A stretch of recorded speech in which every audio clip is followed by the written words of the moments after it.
So this is the group of vegetables that can have an acid-forming effect. I have seen it. I've been seeing this for years and years. So if someone has arthritis, I say you're best to stop the nightshades. Not forever, just until you heal. One lady stopped her. She stopped it.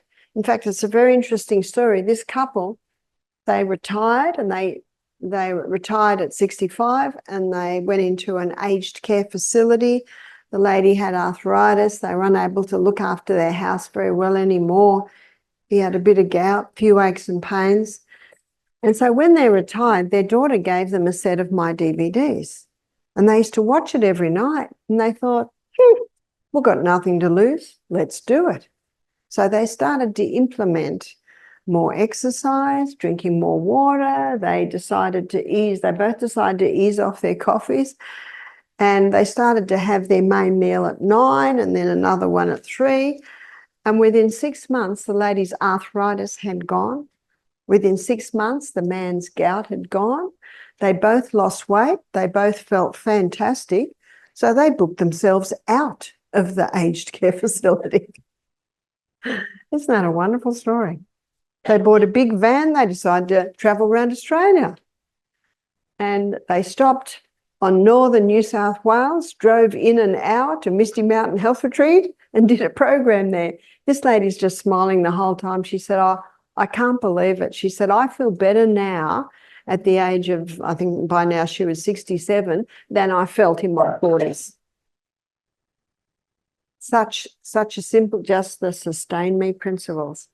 And she had stopped the nightshade. She said, do you think I could eat that now? I said, I don't know. Who'll tell her? Her body will tell her. One lady said, I conquered my arthritis. I can have half a tomato 3 days a week. She said, I don't do the bell pepper because my body reacts pretty quickly to that.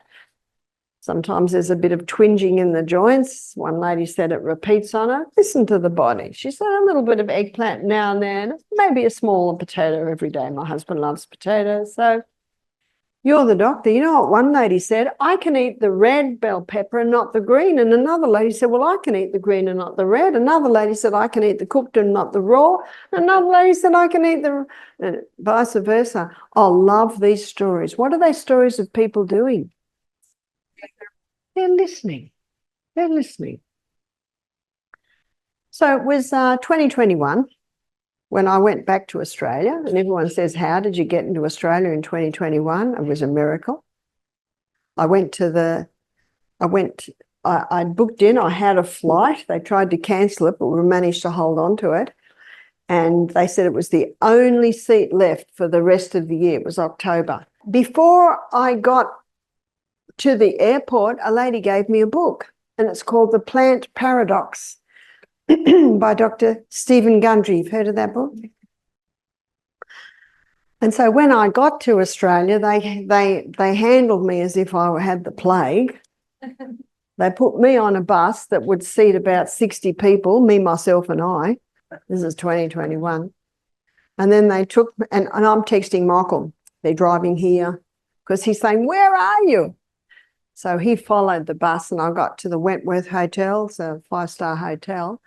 I wasn't allowed out of the bus. The military had to take my bags. The military had to stop the people on the footpath. And then a policewoman came in and escorted me. Michael said, you should have walked across like that.